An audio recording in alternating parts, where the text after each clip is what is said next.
Capítulo de número 2 da carta de Apocalipse, né? Uma carta soterológica, uma carta que vai tratar a respeito da revelação do final dos tempos. Então, capítulo de número 2 do livro de Apocalipse, a gente vai fazer a leitura do texto e logo a gente entra no sermão em si. Capítulo de número 2, hoje o texto é pequeno, a gente está acostumado a ler muitos versos, né? Mas hoje é rapidinho. Do verso 8 ao 11, irmãos. Do verso 8 ao 11. E Jesus diz, né, a João: ao anjo da igreja em Esmirna, escreve: estas coisas diz o primeiro e último, que esteve morto e tornou a viver. Conheço a tua tribulação, a tua pobreza, mas tu és rico, e a blasfêmia dos que a si mesmos declaram judeus e não são, sendo antes sinagoga de Satanás. Não temas as coisas que têm de sofrer. Eis que o diabo está para lançar em prisão alguns dentre vós, para serdes postos à prova. E tereis tribulação de 10 dias. Sê fiel até a morte, e dar-te-ei a coroa da vida. Quem tem ouvidos, ouça o que o Espírito diz às igrejas. O vencedor, de modo nenhum, sofrerá o dano da segunda morte. E agora a gente vai para um texto bem diferente do que a gente está acostumado, que são as cartas de Paulo às igrejas. Aqui nós temos palavras do próprio Cristo reveladas a João lá na ilha de Patmos, né? João, irmãos, foi o último apóstolo vivo. Ele vai viver até meados do primeiro século, né, ali por torno de 95 depois de Cristo. Sendo o último apóstolo vivo, ele foi preso por causa de uma perseguição política numa ilha chamada Patmos, uma ilha deserta, e lá ele teve um arrebatamento de sentidos. A gente tem ali no capítulo 1 do livro, né, aonde Cristo aparece para ele em forma glorificada e revela a ele as coisas que hão de acontecer. Claro que a gente tem muitas interpretações do Apocalipse. Apocalipse é um livro extremamente discutido nos 2000 anos de igreja, né? A gente tem pelo menos 4 linhas principais do Apocalipse. Uma linha muito famosa hoje que é a linha futurista. Os irmãos leem Apocalipse, todas as profecias de Apocalipse, entendendo que são profecias que ainda hão de acontecer, né? Tem uma visão um pouquinho mais antiga, que é a visão preterista, que é a visão que lê Apocalipse como se todas as coisas que estão lá já se cumpriram no primeiro século, entendendo as bestas e as marcas do Apocalipse como o reinado de Roma, o império de Roma, e aqueles 300 anos, até a pacificação da igreja lá em Constantino, no século III, eles entendem que aquele período todo representou a carta que João escreve ali às 7 igrejas da Ásia, que é a carta de Apocalipse. Outros irmãos que são idealistas, é uma corrente um pouquinho mais fraca, hoje em dia ninguém não acredita muito nisso, mas leem o Apocalipse de forma simbólica, ou seja, não necessariamente precisa cumprir alguma coisa, mas ele apenas apresenta ideais doutrinários, né? Então tem muitas maneiras de entender isso. Tem a maneira histórica também, que vai se cumprindo diante a história, não exatamente no primeiro século. Enfim, tem várias maneiras de descrever. A gente não vai se aventurar nos próximos capítulos de Apocalipse hoje, por exemplo, a partir do capítulo 4, onde a gente vai ver a visão do trono de Deus, e aí começam todas aquelas revelações. A gente fica no lugar mais tranquilo, que é até o capítulo número 3, que é as 7 igrejas da Ásia, ali é mais fácil, né? Aí fica mais tranquilo para o pregador aqui também. Então, a gente não precisa considerar essas visões de Apocalipse hoje, tá? Mas as verdades que são escritas para a igreja de Esmirna, elas se aplicam certamente a nós hoje. Independente da visão que você tenha de Apocalipse, as verdades que Cristo escreve às 7 igrejas da Ásia se aplicam muito. E algumas igrejas vão se assemelhar demais ao estado da nossa igreja, da nossa sociedade hoje. Então João escreve, através da revelação de Cristo, essa carta à igreja de Esmirna, uma carta um tanto à parte, porque das 7 igrejas da Ásia, 2 igrejas escapam da repreensão de Jesus. Todas as igrejas, a par dessas 2, Jesus de alguma forma vai corrigir elas em algum sentido, né? Então, se a gente pega, por exemplo, a igreja de Éfeso, ele vai dizer assim, eu vi que vocês julgam bem aqueles que dizem ser apóstolos e não são, a doutrina de vocês está legal, mas vocês perderam o primeiro amor, né? Lá quando ele fala da igreja de Laodiceia, ele vai dizer assim, legal, sim, só que é o seguinte, vocês são morno, antes vocês fossem quente ou frio, porque sendo morto, vomitar-te-ei da minha boca, né? Tem todo aquele contexto das águas que desciam pelos aquedutos lá, que já foi pregado aqui, exemplificando por que é tão ruim a igreja ser morna, não é mesmo? Mas na igreja de Esmirna, juntamente com a igreja de Filadélfia, eles não ganham repreensão. Era uma igreja extremamente fiel a Cristo. E se, de alguma forma, esse sermão hoje pode ter um tema, é sobre fidelidade. É exatamente sobre fidelidade. Às vezes a gente tem um pouquinho de uma visão bem distorcida a respeito do propósito genuíno da fé, né? A igreja contemporânea faz as pessoas entenderem que a fé é um meio de conquista. Eu tenho fé para conquistar, eu tenho fé que eu vou conquistar aquele meu objetivo e tal. Só que isso aí não é fé. Fé é o firme fundamento das coisas que não se veem, mas que se esperam. Se tu vê, não é fé, irmãos. A fé é muito mais no sentido de perseverar do que de conquistar. E a gente vai ver isso ao discorrer do texto. No verso de número 8, ele vai dizer assim, ao anjo da igreja em Esmirna escreve, todas as cartas, os trechos, né, as epígrafes aqui, que ele escreve a cada igreja, ele vai abrir dessa maneira, ao anjo da igreja em Éfeso, ao anjo da igreja em Esmirna, em Pérgamo, todos assim, ao anjo da igreja em Tiatira, em Sardes, em Filadélfia, em Laodiceia. Sempre redirecionando ao anjo. A palavra anjo no hebraico, ela significa enviado, né? Coisa que vai se assemelhar muito à palavra apóstolo no Novo Testamento em grego, que também significa enviado. O anjo da igreja aqui era o líder da congregação, né? Então, se a gente fosse resumir em poucas palavras, para a gente não se alongar muito, até porque hoje a gente tem que celebrar a ceia, é o pastor, é o responsável da igreja. Naquela época, usava-se muito a palavra bispo, né? Mas hoje a gente entende que são sinônimos, não é mesmo? Não existe diferenciação ministerial ou de vocação para bispo, pastor, então esses são sinônimos. E não dá para a gente saber exatamente quem era o anjo de cada igreja, apesar de a igreja de Esmirna a gente consegue saber. Porque na igreja de Esmirna, nós temos documentos comprovados da história da igreja que nos conseguem dar 99% de certeza de quem que era o anjo da igreja no momento em que João escreve a carta para eles. Lá no findarzinho da sua vida, na década de 90. Na década 90, né? Não na década de 90, que a gente vai pensar em 1900 e pouco. Era um camarada chamado Policarpo. Policarpo era discípulo do apóstolo João, e a gente tem muitos documentos que relatam isso na história da igreja, que viveu... Policarpo nasceu mais ou menos quando Paulo morre, ali por 69 depois de Cristo, e vai viver até 155, quando começa o reinado de Marco Aurélio, de outro imperador. Então, no momento em que essa carta está sendo escrita, Policarpo é pastor da igreja em Esmirna. E Policarpo foi discípulo direto de um apóstolo. Aí já é uma bênção que a igreja tem, que se diferencia das outras. Um discípulo direto do apóstolo João.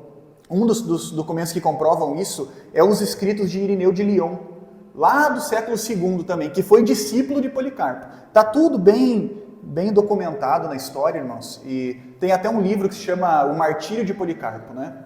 Ele tem um martírio muito famoso, que os irmãos ali que leem livros sobre os heróis da fé vão ver, que ele é colocado numa fogueira, era um dos modos como os romanos matavam os cristãos naquela época, e ele dizia assim, acende logo essa fogueira porque eu quero estar com o meu Cristo, né? Então ele tem uma história muito linda.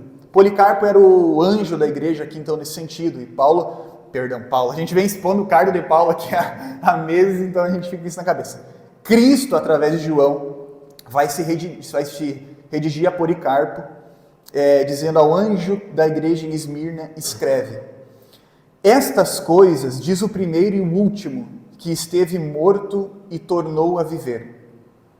Conheço as tuas obras. Eu não sei se em algumas traduções dos irmãos pode ter apenas tribulação e pobreza. Algumas traduções um pouquinho mais antigas vão ter obras também, tá? Que é a melhor colocação. Então ele vai dizer assim, ó, conheço as tuas obras, tribulação e a tua pobreza. Onde que a igreja de Esmirna se encontra, irmãos?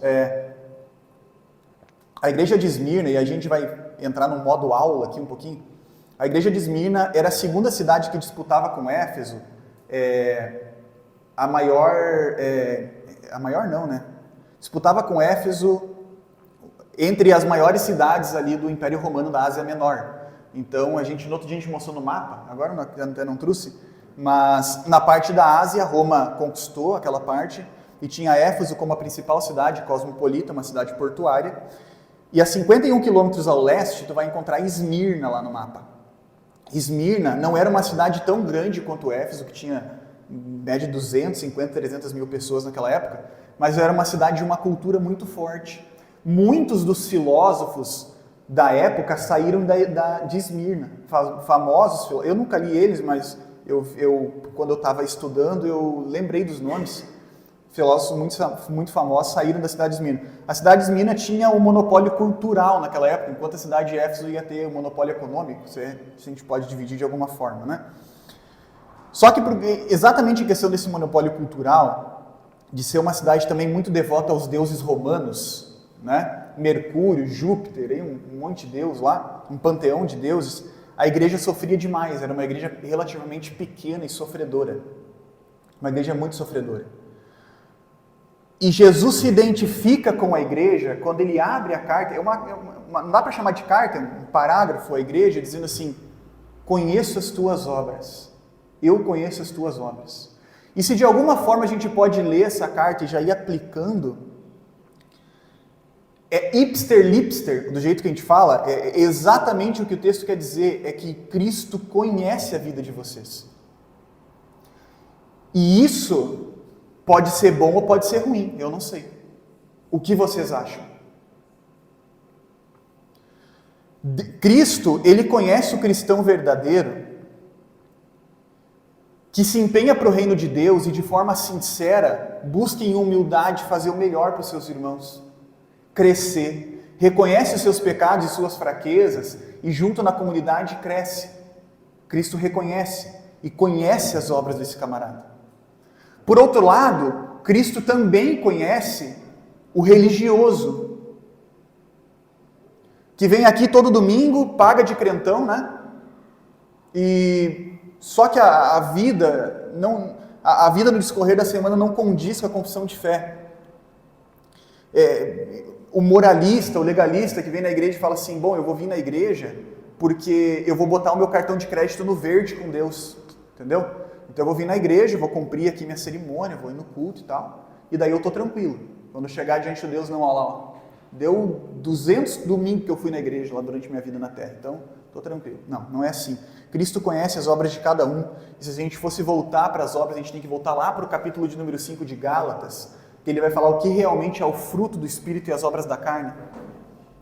Cristo conhece, irmãos, de forma que a gente não consegue enxergar, de uma forma que transpassa o nosso corpo, ele enxerga a nossa alma, a intenção dos nossos corações. E além de conhecer as nossas obras, ele vai dizer assim, ó, conheço a tua tribulação, os teus sofrimentos. Esmirna vai viver na história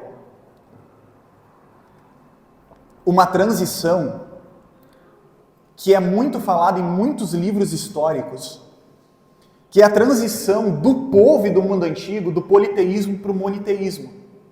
Moniteísmo é brabo.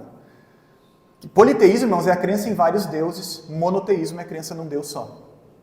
E Esmirna vai viver essa transição, onde a igreja passa a acreditar num único Deus, no Deus dos judeus lá, revelado em Cristo Jesus, e todo aquele panteão de deuses romanos começa a ser deixado de lado. Tanto que 300 anos depois, no governo de Constantino, a igreja vai oficializar, o governo vai se oficializar monoteísta, não é mesmo? Aí a gente é criado, então, a igreja romana, a igreja católica, né?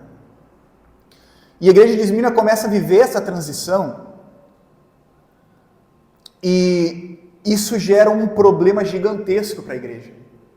porque os romanos não aceitavam isso. Além de os romanos crerem em Júpiter, Mercúrio, Marte, vários deuses romanos, a época de transição para o segundo século, a partir do ano 100, os imperadores começam a construir estátuas em si mesmos e se autocanonizar também. Isso acontece com o governo de Domiciano. Domiciano era o imperador que reinava na época que João escreve essa carta aqui. Ele vai até o finalzinho do primeiro século, ali por volta do ano 100, e depois havia o governo de Marco Aurélio, que faz a mesma coisa. Então a igreja tinha que se negar a idolatria aos imperadores que se intitulavam deuses, e também negar esses deuses do panteão romano, Júpiter e tudo mais. E isso trouxe uma perseguição para a igreja que a gente não tem ideia. Não tem ideia. E é por isso que eu comecei aqui dizendo que a igreja de Esmirna é uma igreja muito perseguida, porque na história nós temos relatos, assim como aconteceu com Policarpo, a igreja sendo extremamente massacrada nos primeiros 300 anos de igreja. Estudar a história da igreja, irmãos, é maravilhoso, porque você entende que o sangue de muitos homens tornou você participante de Cristo. De uma forma indireta, tem até um hino que fala a semente do sangue, né? Esses irmãos passaram por sofrimentos que, se a gente for falar hoje, eu estou com um problema na escola, você vai olhar para o sofrimento deles e vai falar assim, acho que eu vou ficar quieto um pouco. Os irmãos da igreja de Esmirna, eles eram espoliados.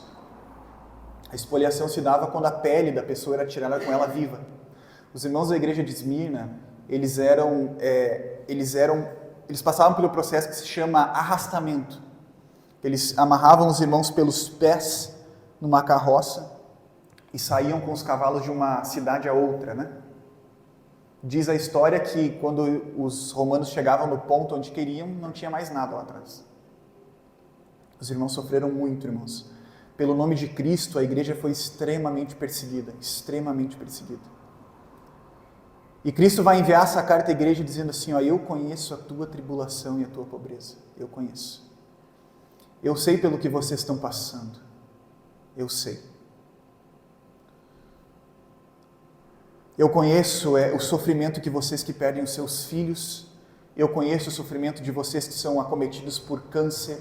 Eu conheço o sofrimento de vocês que têm problemas que parecem que nunca vão se acabar. Eu conheço. Cristo diz às igrejas que conhece o nosso sofrimento. E aí ele vem com uma das verdades mais antagonistas do Evangelho, que é dizer assim, mas tu és rico. Tu és rico. Tem um texto lá em Romanos 8, onde Paulo vai falar um pouquinho sobre isso. Ele diz assim, ora, se somos filhos, somos também herdeiros, herdeiros de Deus e co-herdeiros com Cristo. Se com Ele sofremos, também com Ele seremos glorificados. Porque para mim tenho por certo que os sofrimentos do tempo presente não podem ser comparados com a glória a ser revelada. Em outra situação, Paulo diz assim, que os sofrimentos produzem, acumulam uma glória inalcançável aos crentes. E é por isso que Cristo mesmo, através de João, vai dizer, lá no verso de número 9, mas tu és rico. Porque o sofrimento que vocês sofrem aqui estão produzindo um peso de glória incomparável para vocês. E ele vai continuar no texto dizendo assim, eu conheço a tua tribulação, a tua pobreza, mas tu és rico. E a blasfêmia dos que a si mesmos se declaram judeus e não são, sendo antes sinagoga de Satanás. Cristo vai dizer para a igreja, dizendo assim, irmãos, pelo menos aqui na vida de vocês vão sofrer pelo menos de dois tipos de ataques. Os ataques externos, que é a perseguição de Roma, por não se dobrar aos deuses do panteão, por não se dobrar às estátuas dos imperadores, de Domiciano, de Marco Aurélio e de tantos outros 12 imperadores que imperaram nos primeiros 300 anos de igreja. Mas não cuidem apenas dos ataques externos, cuidem também dos ataques internos. Porque eu sei que há entre vocês irmãos que se dizem ser judeus e não são. O que Cristo está falando aqui? Ele está ratificando as palavras que Paulo escreve em 1 Coríntios, que Paulo escreve em Gálatas. Quando Paulo diz assim, não é de Israel aquele que é por sangue, mas aquele que por fé creu em Abraão. Lá em Gálatas capítulo de número 5, capítulo de número 3, Paulo diz, Abraão creu e isso lhe foi imputado por justiça. A gente viu isso aqui. De forma que é participante da promessa aquele que crê em Cristo, não aquele que por sangue faz parte da linhagem.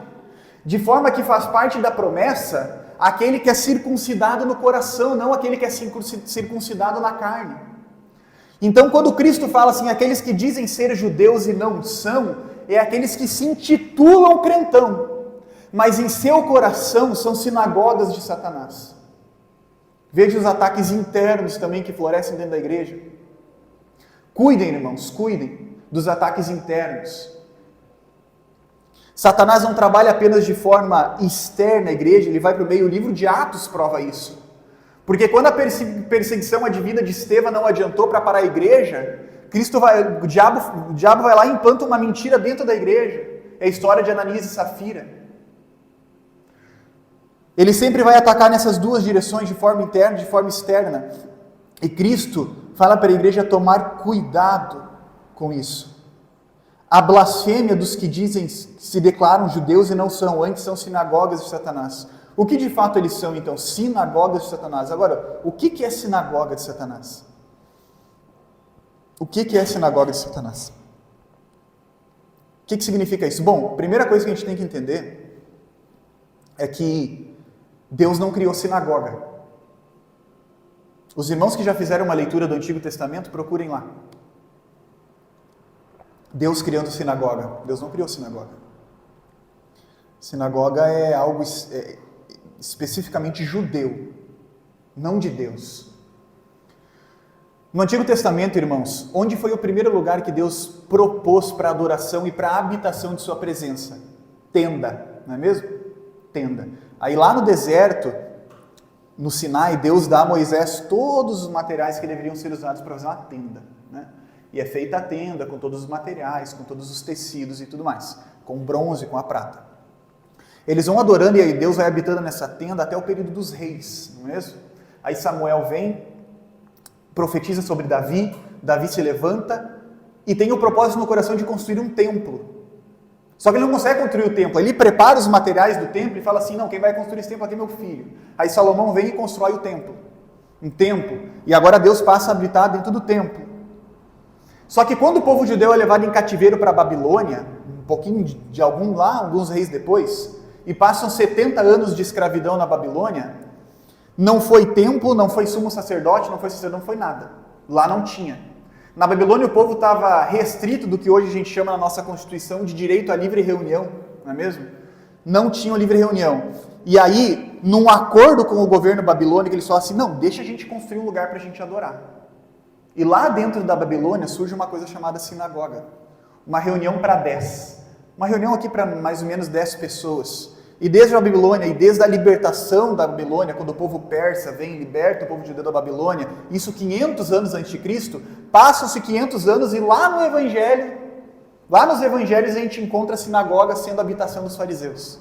Não tem nada a ver com o mandamento de Deus.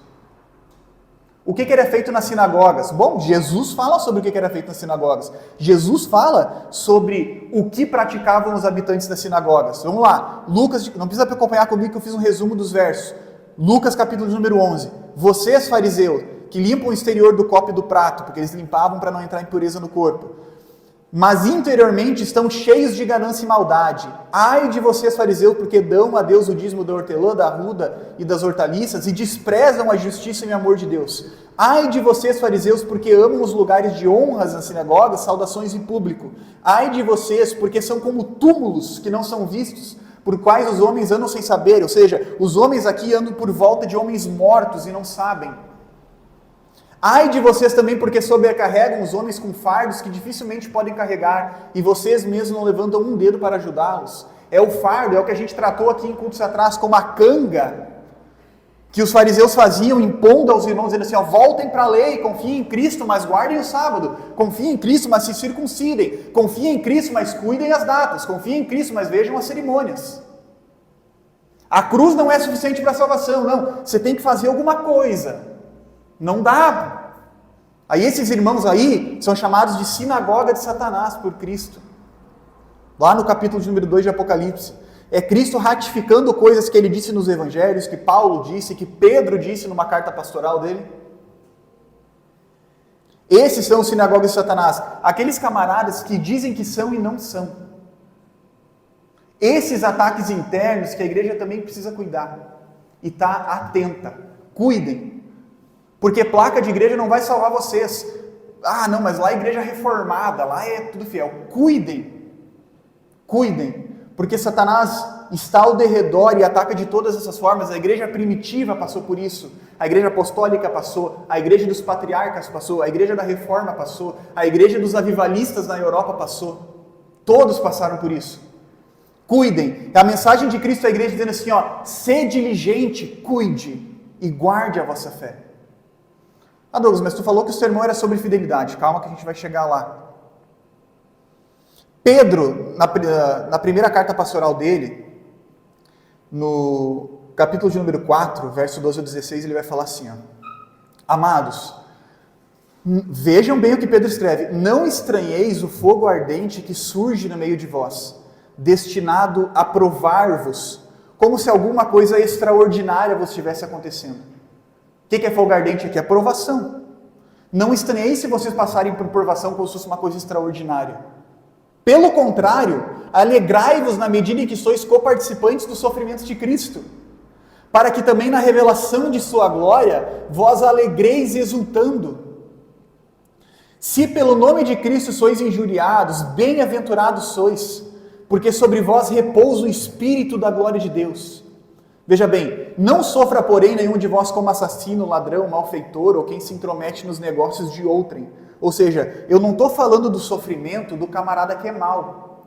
Eu não estou só falando do sofrimento do camarada que planta discórdia, que é participante das obras da carne, porque isso aí é a lei da semeadura.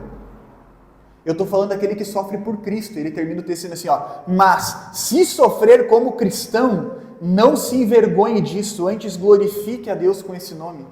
Pedro aqui falando assim, ó, não se surpreendam se vocês sofrerem. É exatamente o que Cristo está falando na igreja de Esmirna, assim, ó, eu conheço a tua tribulação. Eu conheço a tua tribulação. E ele vai seguir no texto dizendo assim, no verso de número 10, não temas as coisas que tem de sofrer. Eis que o diabo está para lançar em prisão alguns dentre vós, para ser dispostos à prova. E tereis tribulação de 10 dias, sê fiel até a morte, e dar-te-ei a coroa da vida. O segundo ensinamento de Cristo aqui é não temas. Cristo vai falar de sua própria boca nos evangelhos, o sol nasceu para todos. Se perseguiram a mim, quanto mais a vós. Ah, não, mas aqui a gente não tem perseguição, não é mesmo? A gente não está falando da janela 40-30 lá, da Palestina, onde os irmãos são perseguidos. A gente está no Brasil, por enquanto. E a perseguição que se dá hoje, ela não é física. Talvez, tem muitos casos de pastores que sofrem agressão física aqui no Brasil, mas não é sobre isso que eu estou falando. Experimenta ser crente em todos os lugares onde você vai. E aí quando eu falo ser crente, não é um estereótipo de crente. Não é isso aqui, ó.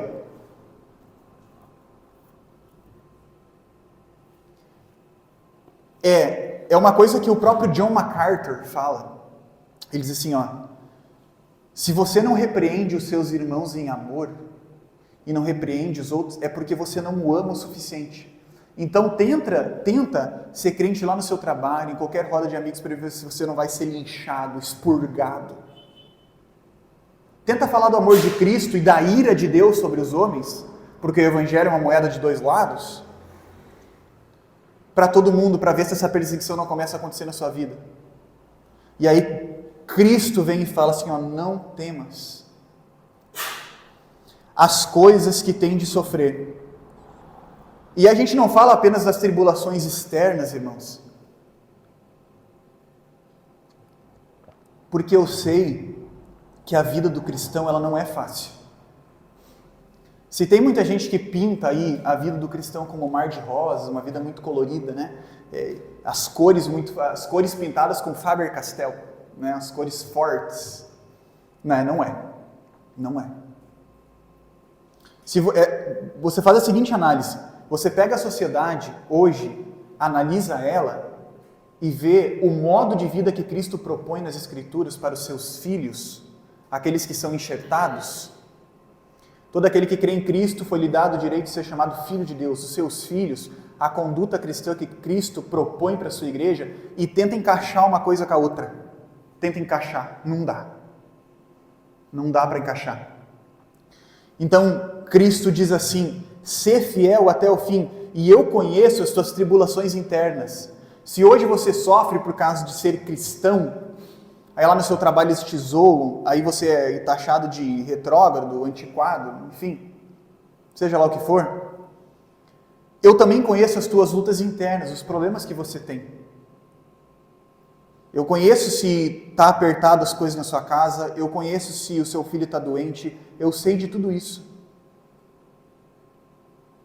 E nós temos muitas promessas no Novo Testamento dizendo que Deus vai lhe livrar dessas tribulações. E que Ele estará com você.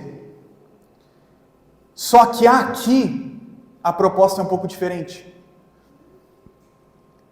Porque aqui a proposta é a seguinte: ser fiel até o fim. E se o problema não passar? E se o câncer não for embora?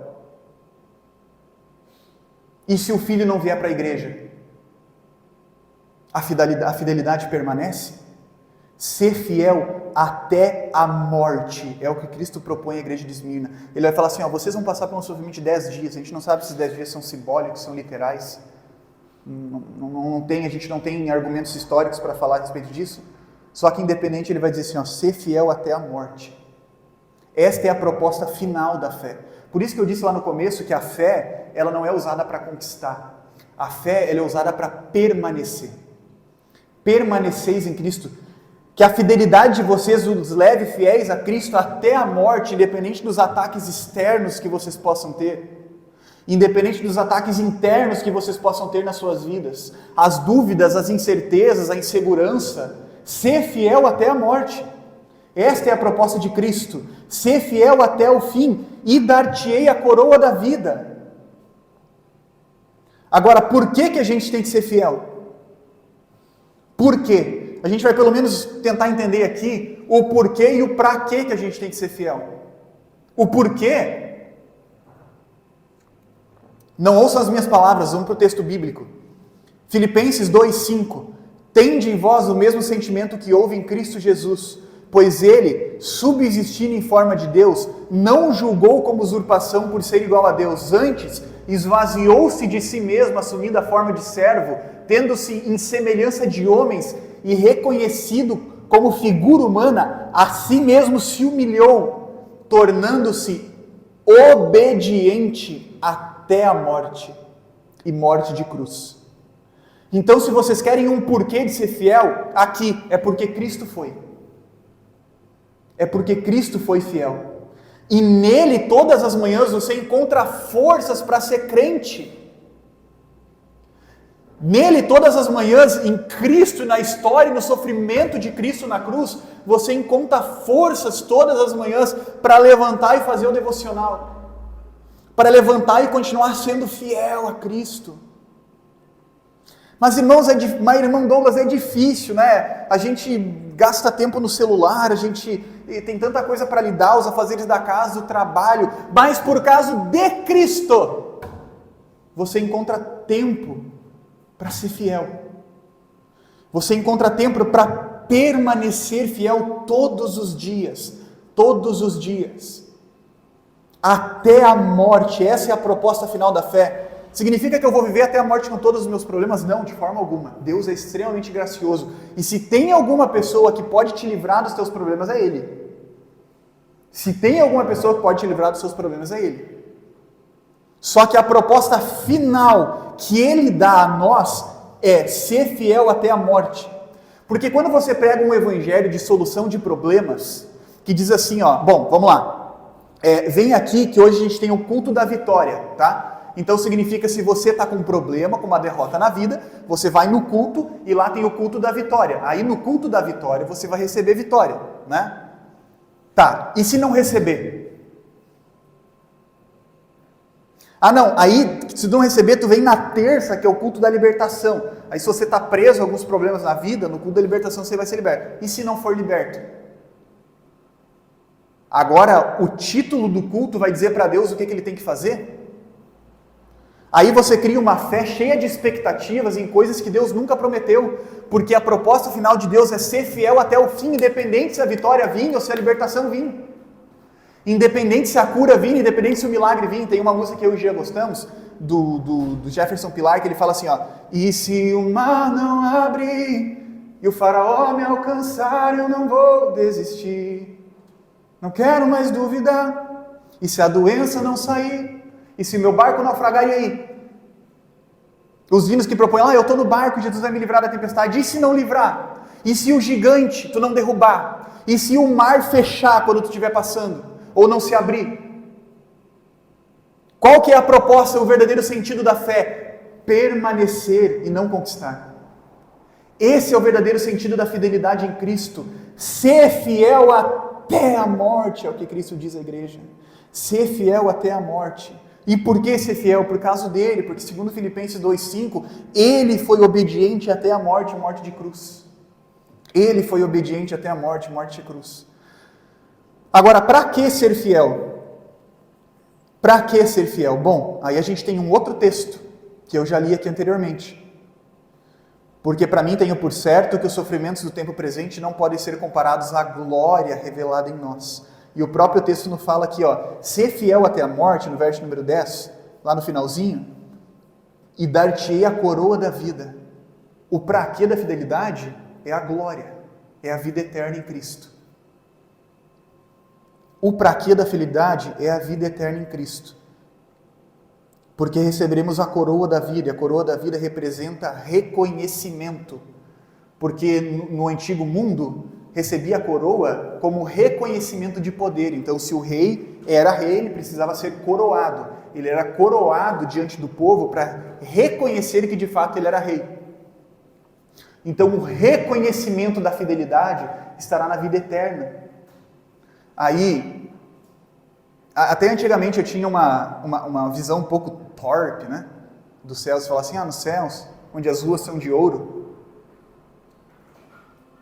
eu vou andar nas ruas de ouro lá, vou tirar os tênis e vou andar. Agora eu estou grandão, né? Estou andando nas ruas de ouro, calçado de diamante e tal. Mas isso não tem nada a ver. Se as ruas no céu são de ouro, é porque o único valor que ele tem lá é para ser pisado. Porque a glória lá se encontra em Deus, não no ouro. Ele é tão sem valor no céu, que eles fazem rua com ele.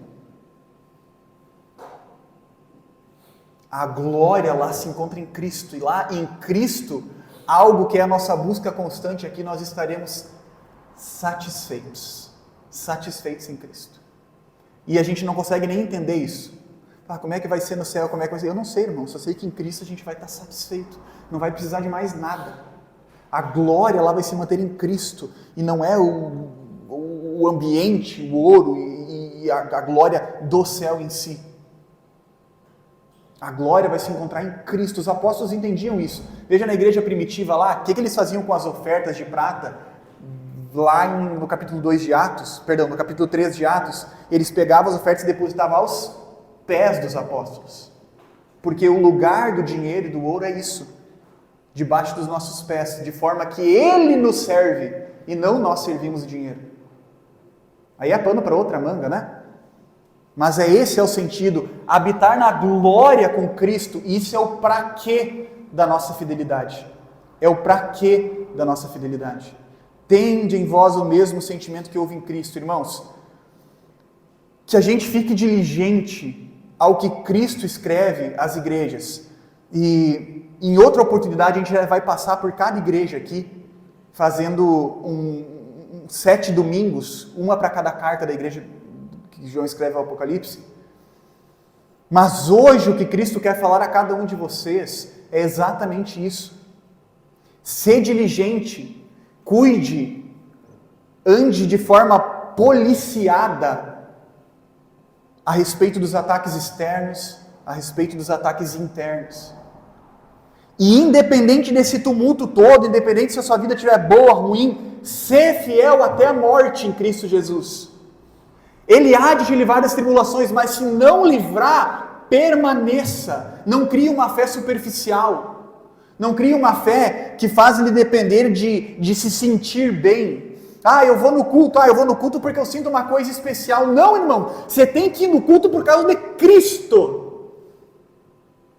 Não porque lá quando eles apagam as luzes e fazem um som alto e fazem um louvor lá e eu sinto uma coisa, me arrepio os pelos do braço. Legal, irmão, a presença de Deus, ela é muito importante, mas veja bem, o que vai lhe fazer permanecer é a fé em Cristo.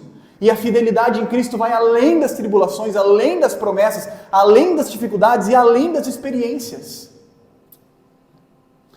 Ao contrário da igreja de Esmirna, nós temos outra igreja aqui, que se dizia rica, e assim, não, eu sou rico, eu tenho tudo, e Cristo fala assim, não sabe tu que és um pobre, um nu, um desgraçado, então não dá para cuidar também só nas tribulações, tem que cuidar quando a gente está sendo abençoado, aí Deus abençoa no trabalho, o salário melhora, a vida fica legal, a saúde está em dia, né, e está tudo certo, e por que eu vou ir na igreja?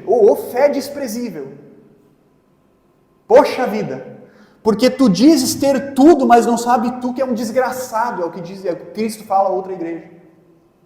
Que nós cuidemos e andemos diligentes em relação a isso, e independente do que acontecer, a fidelidade do crente tem que atravessar esse mar de problemas e ir até a morte em Cristo, até a morte. Nos coloquemos em pé, irmãos. Ser fiel até o fim, até a morte, é o que Cristo fala para a igreja essa manhã. Por quê? Por causa de Cristo. Para quê? Para herdar a vida eterna.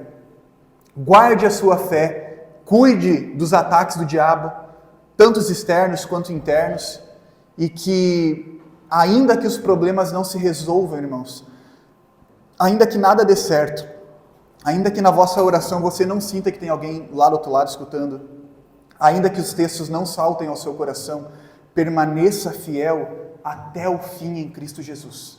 Amém, irmãos? Vamos orar?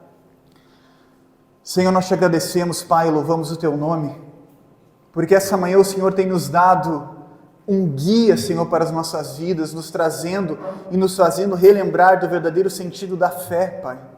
Aquela fidelidade que nos faz permanecer, e não apenas conquistar e nos afeiçoar às coisas que aqui nessa terra são passageiras, onde a traça corrói, Senhor, onde a ferrugem pega, mas o Senhor nos faz, através da verdadeira fidelidade, permanecer fiel, Senhor, independente das intempéries, dos problemas. Nós queremos que o Senhor faça brotar em nosso coração um sentimento de verdadeira fidelidade, Pai. Nos faz ser fiel a Ti, independente se as coisas vão bem, se as coisas não vão, independente se nós tivermos fartura ou se nós sentirmos fome. Paulo, o Teu apóstolo mesmo disse, Pai, que já soube o que é ter fartura, já soube o que é ter fome, já soube o que é ter aconchego, já soube o que é passar por nudez, mas em tudo a Ti rendeu graças, Pai. Então nós Te pedimos essa manhã para que o Senhor opere em nossos corações. Nós sabemos o quão carnais nós somos e o quão suscetíveis nós estamos, Pai, a nos tornar apegados às coisas dessa terra e a fazer com que os problemas se agigantem em nosso redor, da mesma forma como Pedro afundou naquele lugar, mediante o tamanho das ondas, nós também acabamos muitas vezes, Pai, afundando diante dos problemas, mas Tu tens sido fiel, Senhor, e tem nos ajudado todos os domingos a entender o verdadeiro propósito que o Senhor tem nos dado, que é ser fiel até o fim, Pai, ainda que a nossa fé coloque em risco a nossa própria vida, Pai. Porque nós bem sabemos que nós não sofreremos o dano da segunda morte, o dano que aqueles que em Ti não creem, Pai, que terão eternamente, nós não sofreremos, em Ti nós encontraremos vida e cearemos contigo, Pai. Deus, para a eternidade. Muito obrigado pela palavra dessa manhã, que repouse no coração de cada um, que faça mover, Senhor, a vida de cada um essa semana, que cada um venha refletir nesse texto e tomar essa verdade e guardar essa verdade em seus corações. Muito obrigado, meu Pai. De forma sincera e graciosa, nós agradecemos a Ti, porque o Senhor não tem desamparado a Tua igreja e apesar de todas as dificuldades que temos passado, o Senhor tem sido fiel e não tem nos abandonado. Muito obrigado, meu Jesus. Glória ao Teu santo nome. Amém.